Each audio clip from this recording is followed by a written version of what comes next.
Welcome to the party. I'm Sam Ekstrom of Locked On Sports Minnesota. Today we deliver nerdy stats of the day, Justin Jefferson edition. I'm Luke Braun of Locked On Vikings, and the Vikings are actively refusing to give us video of J.J. McCarthy throwing to Justin Jefferson. Hey, this is Arif Hasan of the Wide Left Substack, and when Luke Braun leans back far enough in his chair, his shirt looks like it has pit stains, but on his chest. Can't follow that. Luke Inman at Luke_Spinman. Vikes just unveiled their all-white unis, and they are pretty icy. Locked On Sports Minnesota Podcasts. It's endless Minnesota Vikings talk with the diverse voices of your local experts. It's time for the Minnesota Football Party. It's your guys hanging out talking next level Vikings football. So join in with Arif Hasan, Locked On Vikings Luke Braun, Superior Sports Talk's Luke Inman, and Vikings insider Sam Ekstrom, plus the biggest names in Minnesota football for the Minnesota Football Party. And it starts now.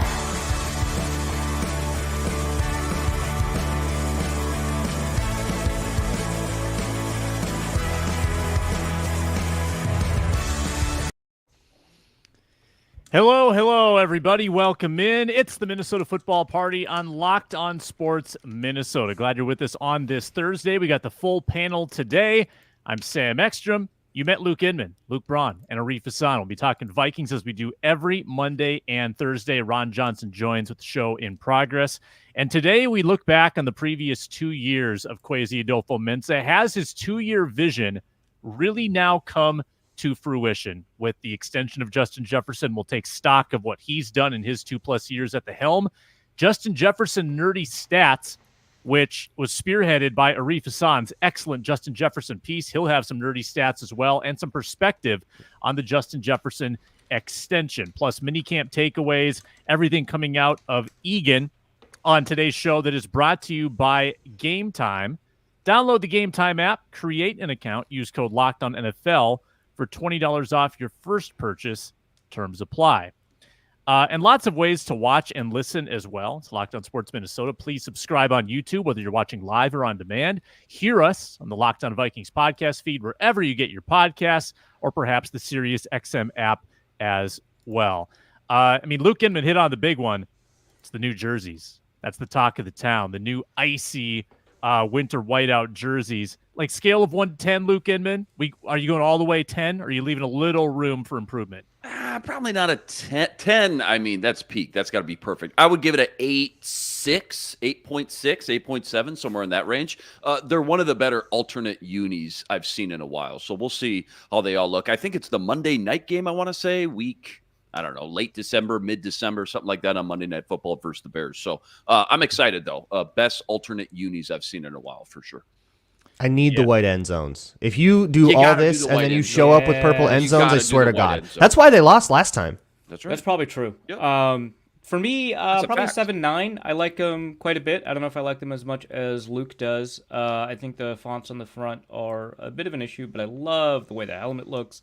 Love the silver accents. It would be very difficult for me to purchase like a white jersey, right? Like it's just I'm not. It's tough. So probably it wouldn't enter purchasing decisions for me. But I think in order to cross an 8 threshold, an alternate jersey would need to do that, and white jerseys have a huge uphill battle to climb just because I don't want to buy an away jersey. So that's the thing. Obviously, it wouldn't necessarily be an away jersey in this case, but a white jersey, I don't know. But it otherwise looks fantastic. I like it a lot. Do you guys have like a go-to favorite alternate jersey in the NFL right now? That's just kind of your peak. That's just probably always going to be one of your favorites. Chargers powder blue. It's the best. Vikings throwbacks. The Vikings throwbacks are great. Yeah, too. I think those are genuinely one of the best in the league. I think the issue with the numbers is because you have the silver outline. Mm-hmm. You're losing some of the fancy that they did on that. Like they actually do have interesting stuff with the serif and interesting little accents on the numbers, but they're silver so you can't see them.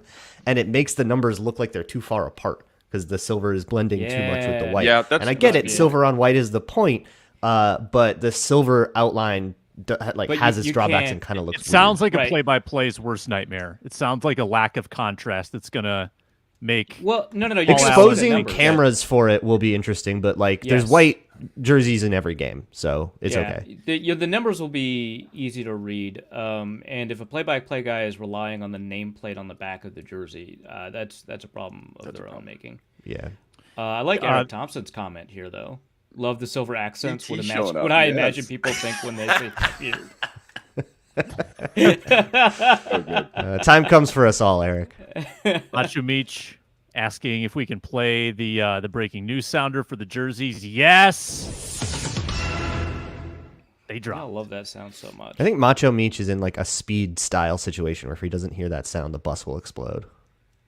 Oh, so Yeah, we can never play the He's- sound the again. bus will explode. Yeah. We've created some kind of addiction there. I'm a little concerned, but my answer was the Kelly Green Eagles.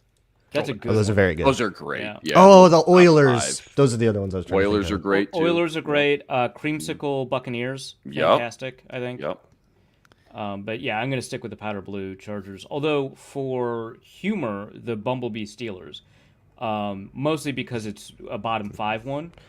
But it's You get to be not- ugly It's once. so bad. I yeah, think it's so ugly. yeah. You gotta respect it. Yeah. Right. I Like I the Packers respect. old one. I don't like the Packers old one, and Right, that's I so was gonna ugly say- that like I just Yeah, I was still gonna don't say find it there funny. is like a little like valley of ugliness that you can be that's enjoyable, and that's the Right. Bumblebee ones. Yeah. And the Yeah. Packers are too ugly. The throwback Packers are too ugly Mm-hmm. for that to be in that little valley of enjoyably ugly. Mm-hmm. So there is a limit. I think was it the New York Jets Titans throwbacks when they were the New York Titans?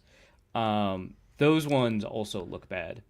Yeah. Yes, I think if yeah, you wear those are them ugly. once, Yeah. it's perfect. And you just don't make it like you can never bring them back, but wearing a hideous jersey like that one time the Ravens wore gold pants, like Oh wow. you get to do it once and it's very funny Well- and I think that rocks. Yeah. Never bring it back, but you can be ugly. You can have something hideously ugly once. Yeah, don't try too hard. Okay, that's the whole point. Don't try too hard. What about the Patriots old school one, the white and red with Moss Brady era? That's Ooh, what first comes to strong mind. Those were in the sick. snow. Yeah. In the snow. Those are that. fire. Those are Uh, good. In the Hoopstock snow, six- that was awesome. Hoopstock 69 has a take that I kind of just disagree with the Giants throwbacks from this year. I like them.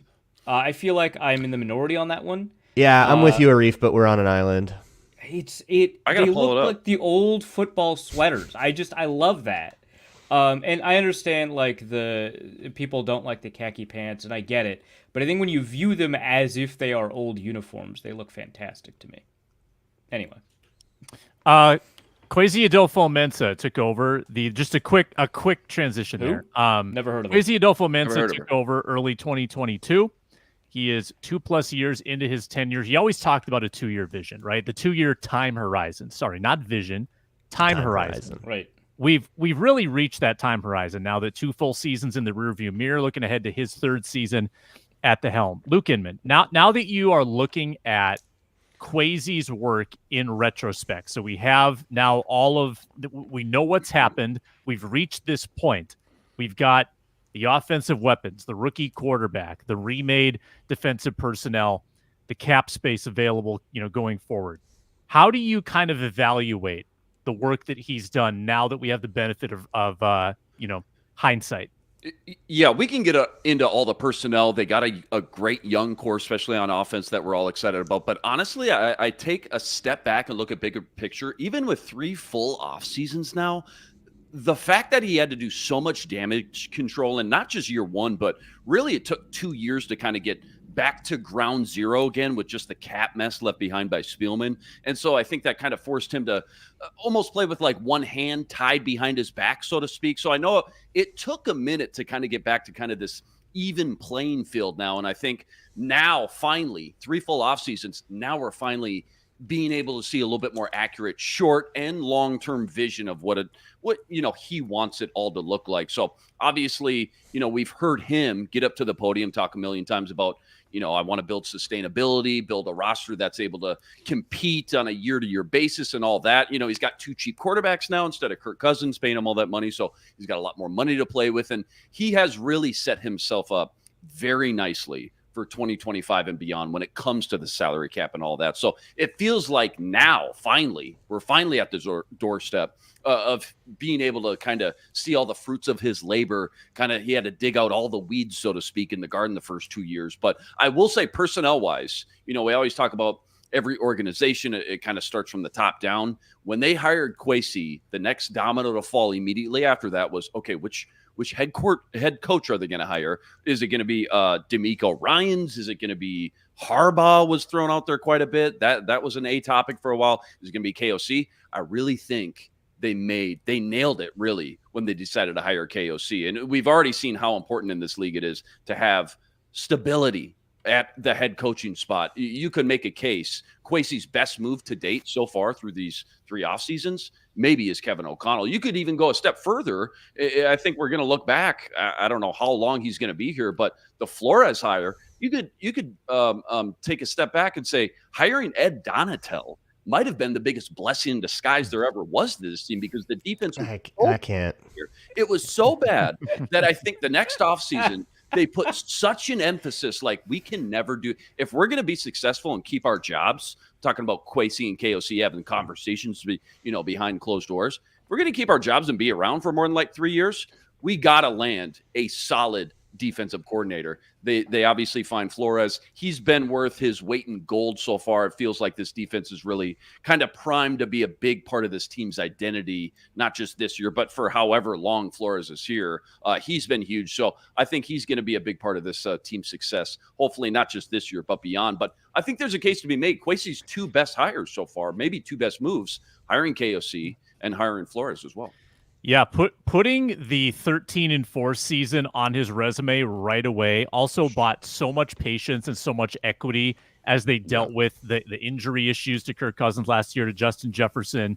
Having a 13-4 season under your belt in year 1, it makes the 2-year time horizon a whole lot more palatable. I'm not sure they planned to have that in the mix, but Luke Braun, who's been, I think you've been pretty vocal anti-tank. The Vikings have largely gotten to a pretty optimistic point with roster turnover, cap flexibility, rookie quarterback, without having too disastrous of a season, really just one terrible month, December of last year. Yeah, they pretty clearly, they walked into the building, they had Kirk Cousins under contract with a $45 million cap hit, if you remember that. And that was before that was like a normal amount of money to pay a quarterback. And they decided, okay, we are going to try to smoothly transition out of this by extending this. We're going to kind of have a 2-year run with Kirk Cousins, and then we're going to let him walk. And that's exactly what happened. We're going to try to be, we're going to try to do the thing with Kirk. We'll run this back twice, and then now we're going to go with a young quarterback. On offense, that plan is pretty clearly together. It's Jefferson, Addison, Hockenson, bookend tackles, young quarterback. Okay, that was the plan. That was the vision. Defensively, the vision is not together at all, roster-wise. And that's why I can't give it to you, Luke, with Ed Donatel. I think the fact that Ed Donatel was such an immediate catastrophe, not only did that totally torpedo the 2022 draft class, 3 out of the 4 top picks were defensive guys brought in for a totally different plan, and they all flounder when a new guy comes in with new ideas. Like, of course that's going to happen. And like, those picks just weren't that great in the first place too. Like,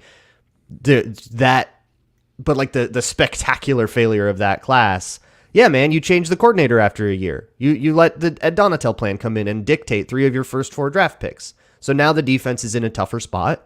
You're now kind of paying the piper for that, where now you have to pay Blake Cashman because Asamoah isn't the guy you thought. And thankfully, Josh Metellus has exploded and Cam Bynum has exploded, so the scene pick doesn't hurt as bad and all that. But like, wouldn't it be great to have like a one more true blue starting corner instead of having to like rely on Shaq Griffin? This defense is not, like, one side of the ball, absolutely, the plan has come together. The other side of the ball, plan has not yet come together at all. I'm going to excise both the Flores and Donatel decisions from Kwesi evaluation, because those are just KOC decisions to me, so I don't really want to put them under the... So no ding for Donatel, no credit for Flores. I think from a free agency and contracts perspective, Kwesi has done a really phenomenal job. I think that he's been pretty smart about trades. Obviously, some trades you don't like the Ross Blacklock trade, which, whatever. TJ Hawkinson trade, I think, was good, even after taking into account everything that it cost, which includes not just some picks, but also the contract extension. I think it was good. Obviously, he didn't extract as much value as possible out of the Justin Jefferson contract. I'm comfortable with that. We've talked about that. We'll talk about it in a second, too. But the draft, I've just been kind of disappointed, and I don't just mean the players that he's picked. Obviously, we know that first draft class, not good, but also I don't particularly love his approach or his process. Like I said, I like the J.J. McCarthy approach and process there, but I think for the most part, I think the inability to generate value when trading down or the ability to inhibit value losses when trading up is a big problem. I think that he should pay a little bit more attention to positional value in the draft, not be a slave to it or anything like that, but I think that ignoring it seems to be kind of closer to what he's doing, and I don't love that. And so from a process perspective, I don't love the draft. We tend to only evaluate GMs by the draft, and that's wrong. I think that roster management is a really large process, and he does a very good job of that. I really liked that he drew a line in the sand with Kirk Cousins. I like that he was honest with Cousins. And I think that he is doing a lot to try and build player confidence in the front office, because that has long-term dividends for creating an environment that players want to come to. And I really like, how attractive the Vikings are to undrafted free agents. That's really cool. So, yeah, I think KOC has done a slightly better job than worse, but I don't want to crown him or anything like that. I think we're still early, even though we've got that 2-year time horizon. But yeah, I would like it if the draft was more successful from a process perspective. Mm-hmm. Yeah, I mean, I think that he's done a good job not kind of having it be necessarily black and white, where we have to get rid of all the guys from the previous regime. Like, if you're older on a second or third contract, you're gone. That wasn't necessarily what he did. I mean, he had Harrison Smith come back, right, at his advanced age and cost. Brought back Garrett Bradbury, kept CJ Ham around. It wasn't like a hard line in the sand that everybody had to be gone. But it is interesting to look back at the roster 2 years ago. Quick guessing game. How many players are left on the 90 from 2 years ago on the roster? So just before pre-Kwesi. Just before pre-Kwesi? So Cam Bynum's okay. I think it's like 6 or 7.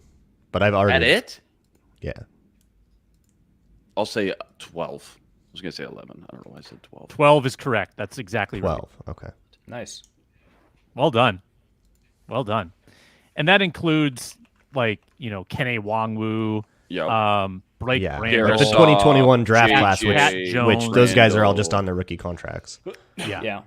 Did I say DePaula, the long snapper? Yeah. There's probably about 7 or 8 that are like relatively key pieces on this team. Mm-hmm. So there's been not complete roster turnover, but I think efficient roster turnover in a lot of ways. What he doesn't have the advantage of, as we get Ron Johnson in here just momentarily, what he doesn't have the advantage of, and it'll be interesting to see how this plays out in the coming years, is that he never really had the draft capital that his fellow rebuilding organizations like the Lions and Bears had. And next year, he's got slim pickings in the draft once again.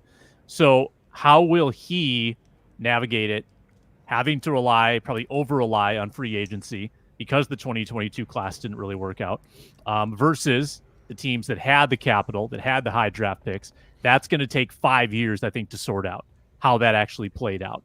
Detroit looks like they have a pretty significant edge in that regard, and they bottomed out. Vikings didn't want to do that. They went about it a different way, which I think is valid in the way that they had that draft after like a 9-8 season. That wasn't a bottomed out draft. They bottomed out for 20 years. They finally had a good draft the one year they didn't. Detroit? Yeah. Right? Their good draft was 2023, 22. Weren't they like almost in the playoffs? Their big draft was after. I mean, I'm referring to the one where they got like Hutchinson and Branch and Gibbs. And that was after the three. I think the one after that was more impactful. You're talking for about them. Oh, okay. Yeah. Gibbs and Hutchinson. Gibbs I thought- Laporta was last year, Yeah, right? Gibbs With and- the Iowa And then linebacker Hutchinson- and Okay, Branch. yeah. what was the 2 overall. Hutchinson was that was when they were 2 overall after the year that they Right. Okay, didn't win I'm- until like November. I'm mixing my Yep. Lions drafts. In And my then the head. year Yes. prior, I believe, was Penei Sewell, but maybe that was even 4 years ago now. 1, 2, 3, 4. That was JJ forever- yeah, that draft. was- the Yeah, JJ Sewell's draft, up for actually. contract. Yeah. And then they drafted, Yeah. for every good pick, there's been a Jeff Okudah in there too, where they wasted a top 3 pick overall as well. So draft, obviously, as we know, not a complete science yet. I will say too, as much as the Lions had some premium draft picks the last 5-6 years, as they should, because like we pointed out, they weren't good. Kwesi's first draft, I think he had the 12th overall pick. Decided to trade all the way down to pick 32. Could have drafted, to Luke's point, a guy like Jordan Davis or a cornerback. Like that would have been nice, certainly. So I'm with both you guys, Arif, that like he really he's lacking in the draft department for sure, and I think he deserves a lot of criticism in that department, definitely. Yeah, I think people go too hard on the first draft without giving him similar credit for the second one, because like the Jordan Addison pick is very good, and you're 1-1 on drafts. I feel like, and then we'll see how this one If you're goes. going to blame Donatel though for the first draft, then you should praise KOC for the Jordan Addison pick. I'm not going to go doing that either. far. Like that's why I wanted to make sure I mentioned that like those picks themselves also like deserve criticism on their own. Like I don't need to say it was just done. Like it didn't help that you're changing schemes on someone and coming up with a plan for the defensive side of the ball that was so bad that you had to move that you had to change it drastically after 1 year is like also kind of your fault. So you can come at it from a couple angles and still criticize Kwesi plenty for that.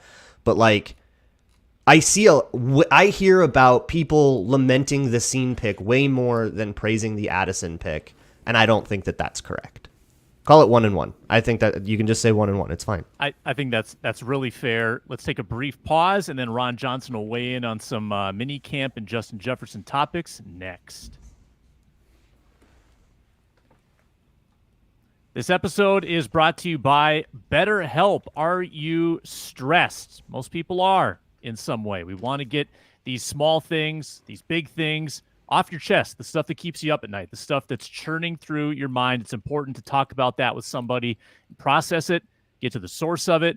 I've done it as well, and it is extremely helpful, helps clear your mind a lot, and helps you prioritize the things that you want to in your life. So therapy can be different for everyone. Most people have bigger problems than your favorite sports teams or the things that we debate about on this show. You want to talk about it with someone, check it out with BetterHelp. Entirely online, designed to be flexible and suited to your schedule. Make sure it's a good fit for you. BetterHelp.com/lockedon to get 10% off your first month. That's BetterHelp, HELP.com/lockedon.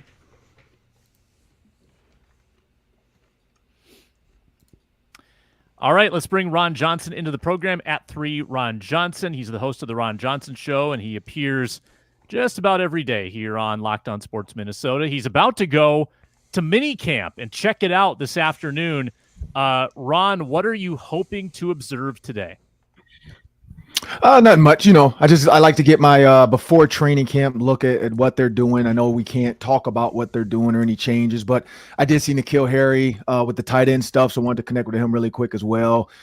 Give him some advice for this 6-week time frame, because I remember I didn't actually get told I was going to probably be a tight end until right before training camp. Training camp was going well as a receiver, and then they were kind of like, well, you know what? Like, we could use you at tight end, and so it kind of happened like pretty quick. Like it was a thought process and then it happened. He has a little bit more time to prepare, plan, maybe gain some weight.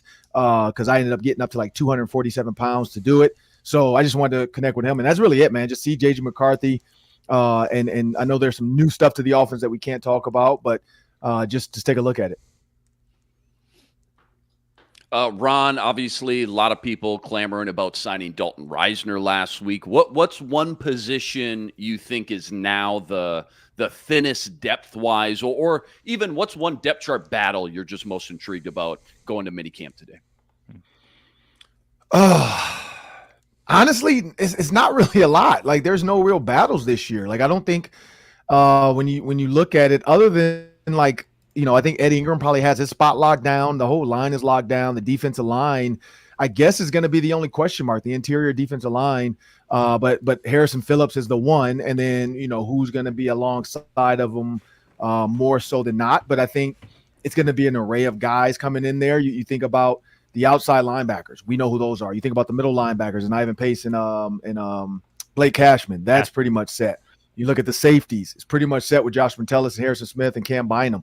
Cornerback, I think we're pretty much set with what's his name, Byron Murphy and Caleb Evans, I think would be the quote unquote coming in. But you will see some of the depth pieces of the cornerbacks. I think maybe that's what I want to see the most. Kyrie Jackson was my long shot for the Vikings to draft him, and I actually was right on that one.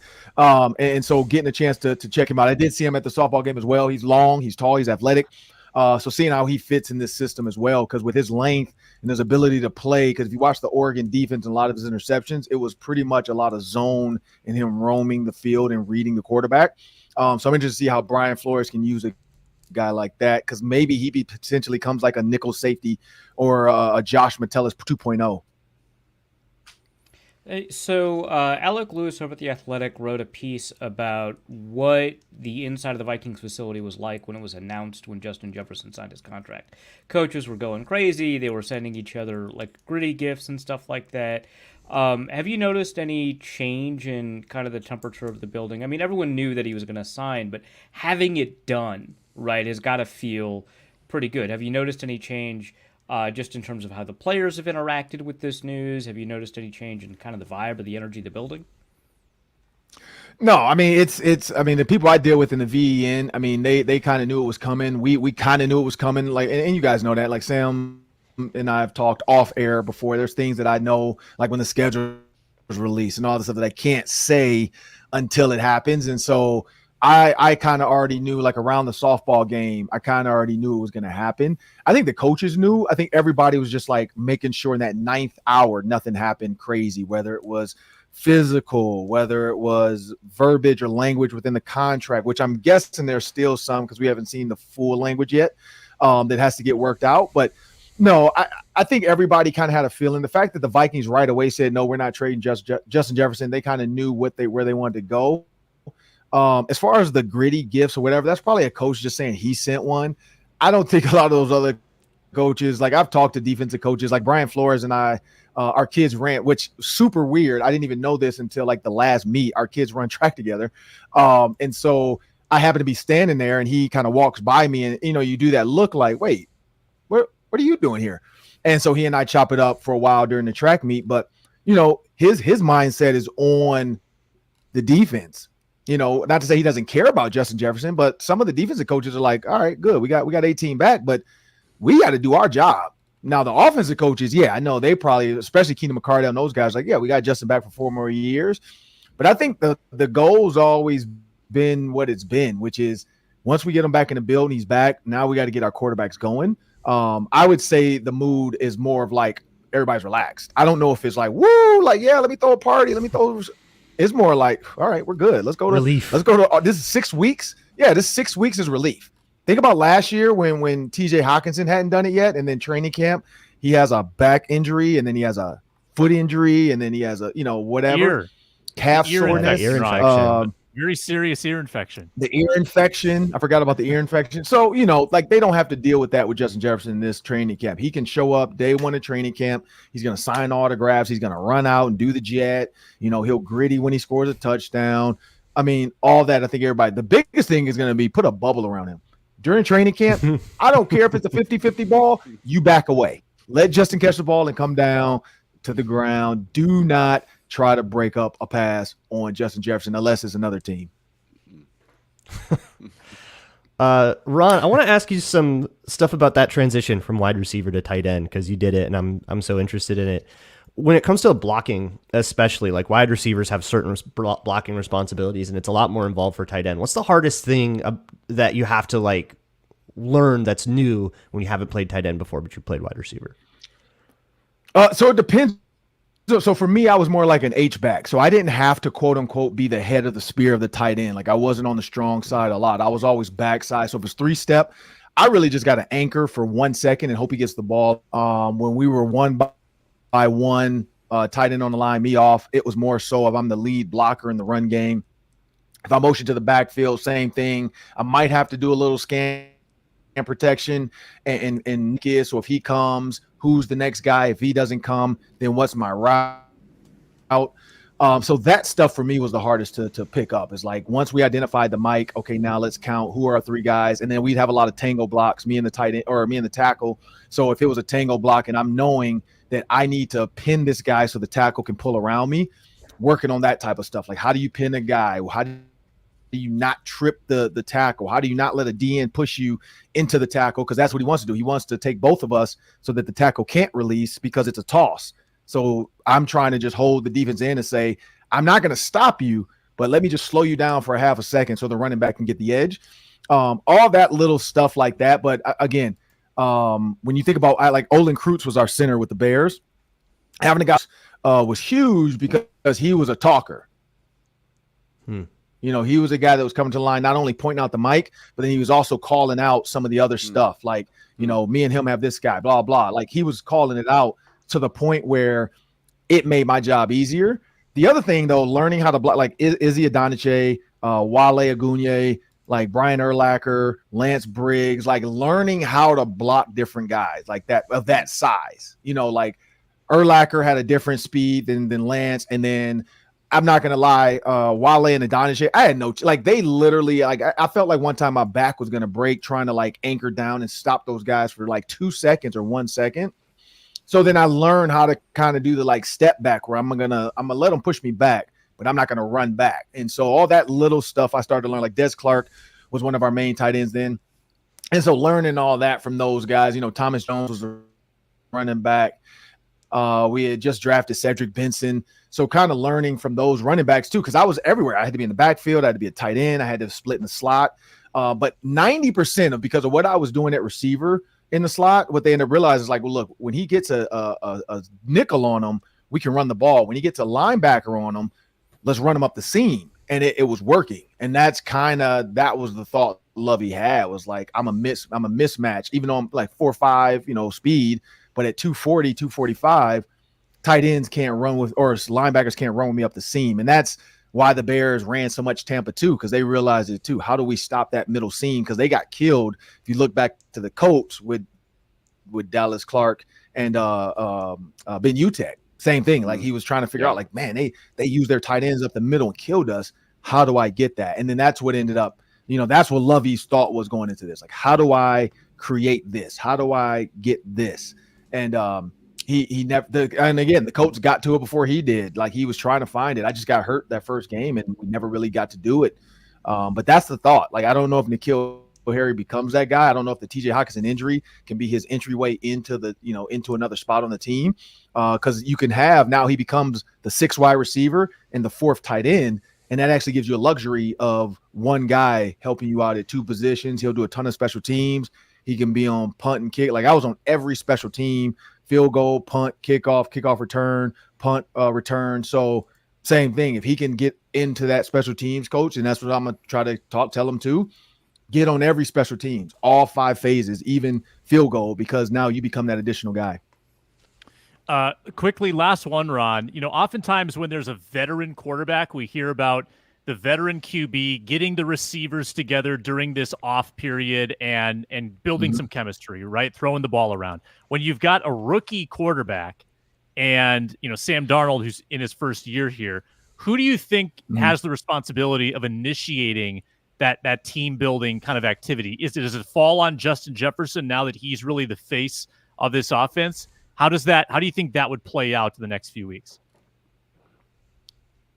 Yeah, I think it does. I mean, if you go back to Chris Carter was that guy. Like I remember when I was in college and Chris, you know, my dad introduced me to Chris Carter and he was explaining to me how he did it. And then even when Chris came back to hang out, we'd be at Larry Fitzgerald's house over the summer.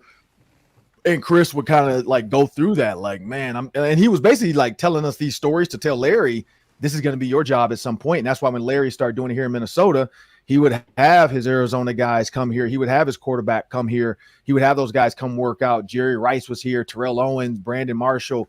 Like he would set it up here because he was basically walking in the footsteps that Chris Carter had set up down in Boca Raton when he would have Randy Moss, Dante Culpepper, Jake Reed, but then also all the other like kind of guys in the league as well that just wanted to come down and learn from CeCe.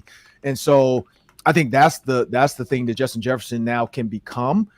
We know he can be a quiet kind of reserve guy at times, but I think now with the money, for sure with the money and the knowledge of 5 more years here, yeah, it becomes his show now, because whether it is Sam Darnold or JJ McCarthy, he needs to build that future with JJ McCarthy, because I'm guessing that's what the Vikings are looking for in year 2, 3, 4, and 5 is a JJ McCarthy to Justin Jefferson show. But yeah, I think he should initiate. Now, if Sam Darnold steps and say, "Hey man, I got a spot out in LA. Y'all should come out to my crib or whatever," blah blah. Like Russell Wilson is new in Pittsburgh, and he's already been inviting guys over to his house. Now, who's gonna say no to Russell Wilson when you go to his house and Sierra's gonna serve you lemonade? Like, heck yeah, let's go. Like, Sierra's bringing lemonade. Like, can we hear the sample of the new song with her and Missy Elliott? Like. So it doesn't matter about new. I think it becomes more of what kind of leader are you? Russell Wilson is that guy. He wants to get all those Steelers receivers with him. He did it with the Broncos. I mean, we remember seeing the Broncos videos. Not to say that worked out, but we saw the Broncos videos. We'll see now if this happens with Sam Darnold or JJ McCarthy. Like, and again, there's nothing saying a rookie can't do it. Like, a rookie can walk into the building and say, "Hey man, like I'm going down to IMG in Florida, man. You guys should come down. Like, I got the hotel set up. You guys come check it out." Like, I think it is JJ. I will say it's JJ, and then maybe a combination of JJ and Sam Darnold if they really want to work together. But if I'm Sam Darnold, by the way, I'm reaching out to JJ and I'm asking, like, "Hey, where are you going to be at this next 6 weeks? Because I want to come to you." Like, that's what I'm doing. And when you say JJ, you mean Justin Jefferson. Not JJ. Justin Jefferson. Sorry, I forgot we have JJs now. We got JJ9 and clarify. JJ18. JJ9 and there you go. He needs to change his name to J-Mac. I get JJ as his nickname, but J-Jet. Yeah, he needs to go by, because that's the first thing I text one of the Michigan coaches, and I asked Ron Bellamy, and I'm like, "Yo, what's going on with this?" And he's like, "Yeah, his name is JJ." What are we doing? I'm like, "Have y'all ever called him J-Mac?" He's like, "Nah, man, he's JJ." I was like, "Oh man, like we gotta." But yeah, we call him JJ9, I guess. So what's the touchdown call going to be dubbed?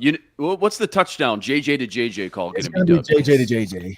It's going to be JJ. Yeah, it's going to be JJ to JJ. At the draft party, PA did a mock one, and he went JJ to JJ for the payday.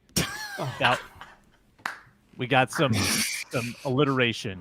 I'm laughing at Sam's impression of PA more than actual PA. Yeah. The impression's fantastic. Kills me every time. Ron Johnson will also host our roundtable. That'll be tomorrow morning with Reggie Wilson and Julia Daniels. And check out his show on Tuesdays on Locked On Sports Minnesota. Enjoy mini camp today, Ron. I will. And for those that are like softball fans, I do have Big Ten Player of the Year, Jess Oakland. She's going to join us next week. I'm actually interviewing her today. And then I did get an email back from UCLA. So we're actually working on Tom Brady's niece. So we're going to try to get Maya Brady, because I know she's going pro. So we don't know what the pro schedules are, because the Gophers also have a pro. And we were trying to get her as well, but she hasn't gotten her pro training camp softball schedule yet. So she wasn't able to join us with Jess today, but we're going to try to get her as well. But I'm going to get Maya Brady just because the Tom Brady stories. Like I just want to know, like, what is it like looking on the internet and your uncle's in his underwear sitting on his bed? Like, are you like, dude, put some pants on, Uncle Tommy? Like, what are you doing? Don't watch the roast. Don't watch the roast. Don't watch the roast. Here's stuff you don't want to hear. Enjoy your day, Ron. We'll talk to you. We'll talk to you tomorrow. About that. Yeah. Appreciate it. Yep. Good stuff. As always, a quick word, and then Justin Jefferson nerdy stats of the day coming up next. Minnesota Football Party. Game Time brings you today's show. It's never been easier to get to the NBA Finals. Now, unfortunately, that's not going to be here in the Twin Cities. Got to go to Dallas, got to go to Boston. But you know what? It's easy to get into other events as well, like Twins games. You can get a very affordable price. It's going to decrease as the game gets closer. You can get great deals if you choose the section, Game Time chooses the seat. They call that a zone deal.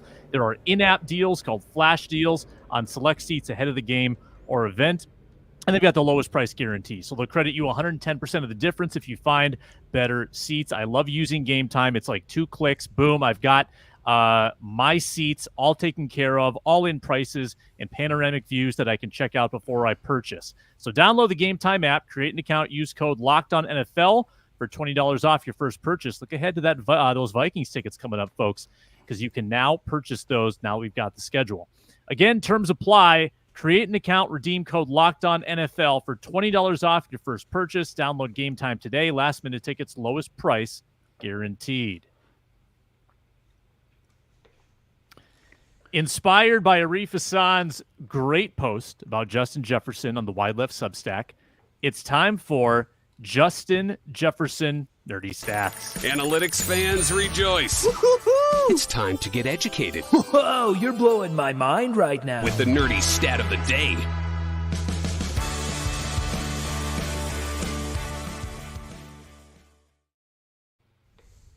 Arif, I'll give you the honor. You can go first, my friend. Great. So Justin Jefferson, I don't know if you heard, he's a pretty good receiver, and he signed an extension of some sort, getting a little bit more money, which is pretty nice for him. So I wrote a piece about Justin Jefferson, about why, the Vikings were right to give him a contract that, unlike the Tyreek Hill and A.J. Brown contracts, was actually fairly accurately reported, more as a product of the nature of the contract structure for Jefferson than anything else. But he is receiving, in the first 3 years of his deal, approximately $7 million more per year than any other receiver in the NFL. So it feels like a huge jump in the receiver market, especially if you only look at the guaranteed money, $110 million or so guaranteed. Enormous amount of money. And I think it's worth it. So I wrote a piece detailing why I think Justin Jefferson is actually worth that enormous increase in cap liability, cash liability, whatever you want to call it. And in that piece, I make an argument that Jefferson is substantially better than other top 5 receivers, players like A.J. Brown and Devontae Adams and Cooper Kupp, or whoever you want to put in your top 5. And the argument here boils down to a number of things, but one that caught a lot of people's eye was this graph that I ended up tweeting out a couple of days after posting. The graph is a hit. People love the graph. And in the graph, it has double team rate for every wide receiver who has run, I believe, 500 routes between both 2022 and the 2023 seasons. And Justin Jefferson is number 1 at 33%. 33% of his routes were double team. Wow.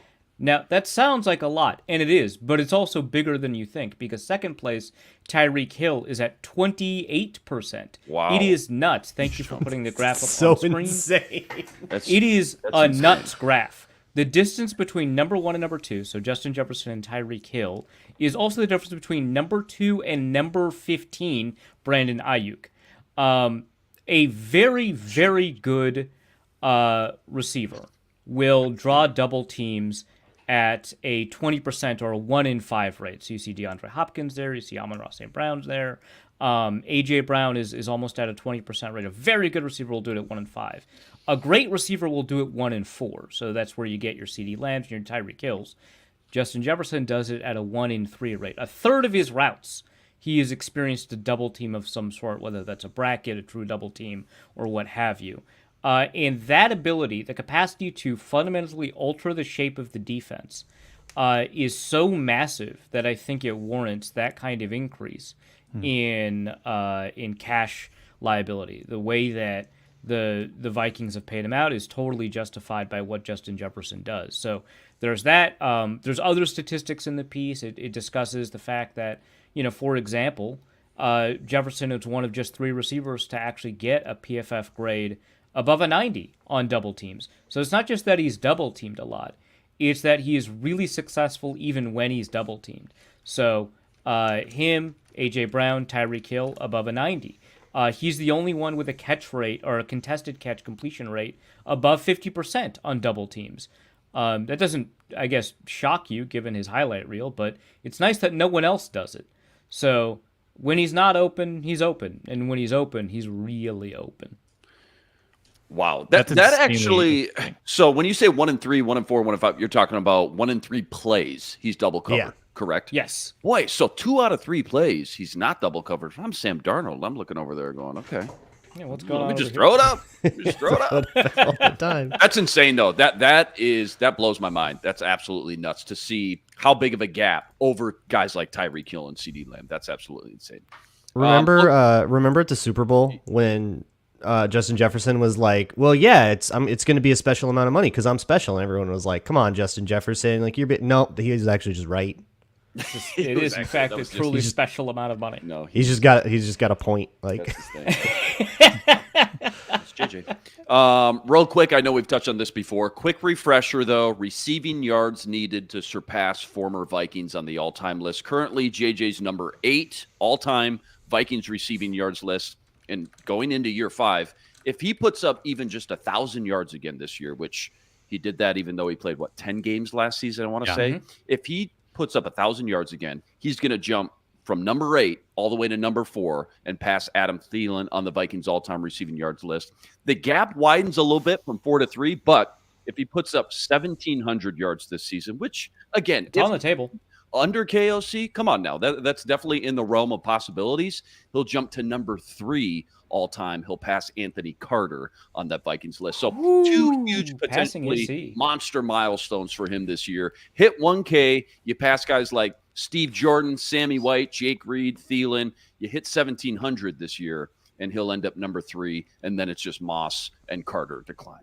For a franchise with an embarrassment of riches at that position. Yeah, it's insane to just with that list to just rock it up. Leading them in wild dust. I've got one that's more focused on overall NFL career receiving leaders. So if he continued for the duration of this contract and had 5 relatively healthy seasons and continued his average of production per game, it is not out of the realm that Justin Jefferson could be a 15,000-yard receiver before he's 30. And that would put him in the top 7 all time.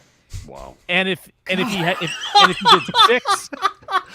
he did 6 seasons at that pace, so at age 30, he could be number 3 all time behind Rice. What is that yardage per game? Because the last 2 years is over 105. Okay. 98 yards is the average. That's insane. So 98 is an insane average. I'm going to take one from Dorktown because really the superpower here is 200-yard games, right? Like these games where it's just nothing else happened except Justin Jefferson went off and the Vikings won. He has had... Yeah. Yeah. Well, speaking of Julio, he's had 6 games with over 175 receiving yards by his 60th game in the NFL. 2 other receivers have had 6 games. Have had 6 175-plus receiving yard games. One is Julio, and the other is Megatron. Calvin Johnson took over 125 games to do that in his career. Julio took over 160 games to do that in his career. Jefferson has done this by game 60. Wow. 1 in 10. Oh, my God. Jeez. Craziness. Video game stuff. It's video game stuff. It's insane. I was about to say this is like Randy Moss has 4 like that, by the way. This is like Dorktown's Barry Bond stats. Like you're just like, that's not real. There's a graph, and then Justin Jefferson's just in outer space. Like he'll by 2026 at the latest, maybe even 2025 at the end of 20. He will pass Randy Moss on the Vikings all-time receiving yards list, which is great. Oh yeah, I know Moss obviously did a lot of damage in New England as well, but still, that's great. Just stay healthy, man. Yeah, it's it's insane to watch, and I think Vikings fans are blessed for the next 5 years to get to watch Justin Jefferson in his prime. We're done for the day. I should say, we're going to do a show Monday. Then after, we're going to record Luke Braun eating insanely hot chicken wings as his gambling punishment from last year. That's going to be awesome. We'll tweet about that. We'll make sure you know when that's happening. That's happening Monday. This is the Minnesota Football Party on Locked On Sports Minnesota. Until then, see ya.